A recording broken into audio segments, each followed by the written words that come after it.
नमस्कार, जय माता दी। आज हम आपको सुनाएंगे रामायण से जुड़ी एक कहानी। मेघनाद एक वीर राक्षस योद्धा था। मेघनाद श्री राम और लक्ष्मण को मारना चाहता था। एक युद्ध के दौरान उसने सारे प्रयत्न किए, लेकिन वह कामयाब नहीं रहा। इसी युद्ध में लक्ष्मण के घातक बाणों से मेघनाद मारा गया। लक्ष्मण जी ने मेघनाद का सिर उसके शरीर से अलग कर दिया गया। उसका सिर श्री राम के आगे रखा गया। उसे वानर और रीछ देखने लगे। तब श्री राम ने कहा, इसके सिर को संभाल कर रखो। श्री राम मेघनाद की मृत्यु की सूचना मेघनाद की पत्नी सुलोचना को देना चाहते थे। उन्होंने मेघनाद की एक भुजा को बाण के द्वारा मेघनाद के महल में पहुंचा दिया। वह भुजा जब मेघनाद की पत्नी सुलोचना ने देखी तो उसे विश्वास नहीं हुआ कि उसके पति की मृत्यु हो चुकी है।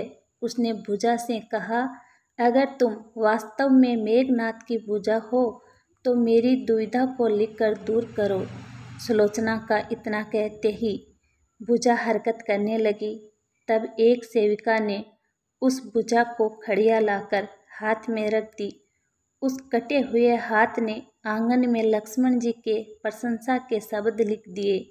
अब सुलोचना को विश्वास हो गया कि युद्ध में उसका पति मारा गया है। सुलोचना इस समाचार को सुनकर रोने लगी। फिर वह रथ में बैठकर रावण से मिलने चल पड़ी। रावण को सुलोचना ने मेघनाद का कटा हुआ हाथ दिखाया और अपने पति का सिर मांगा।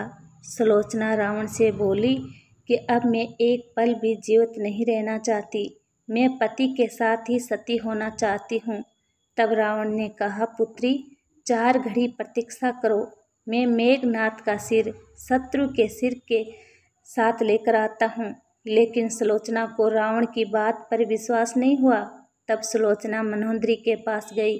तब मनोहंद्री ने कहा, तुम राम के पास जाओ, वह बहुत दयालु है। सुलोचना जब राम के पास पहुंची तो उसका परिचय विभीषण ने करवाया। सुलोचना ने राम से कहा, हे राम, मैं आपकी शरण में आई हूँ। मेरे पति का सिर मुझे लौटा दे ताकि मैं सती हो सकूं। राम सुलोचना की दशा देखकर दुखी हो गए। उन्होंने कहा कि मैं तुम्हारे पति को अभी जीवित कर देता हूँ। इस बीच उसने अपनी आपबीती भी सुनाई। सुलोचना ने कहा कि मैं नहीं चाहती कि मेरे पति जीवित होकर संसार के कष्टों को भोगे। मेरे लिए सौभाग्य की बात है कि आपके दर्शन हो गए। मेरे जन्म सार्थक हो गया। अब जीवित रहने की कोई इच्छा नहीं है। राम के कहने पर सुग्रीव मेघनाद का सिर ले आए, लेकिन उनके मन में ये आशंका थी कि मेघनाद के कटे हाथ ने लक्ष्मण का गुणगान कैसे किया। सुग्रीव से रहा नहीं गया और उन्होंने कहा, मैं सुलोचना की बात को तभी सच मानूंगा जब ये नरमुंड हंसेगा। सुलोचना के अस्तित्व की ये बहुत बड़ी परीक्षा थी। उसने कटे हुए सर से कहा, हे स्वामी, जल्दी हंसिए, वरना आपके हाथ ने जो लिखा है उसे ये सब सत्य नहीं मानेंगे। इतना सुनते ही मेघनाद का कटा सिर जोर जोर से हंसने लगा। इस तरह सुलोचना अपने पति का कटा हुआ सर लेकर चली गई।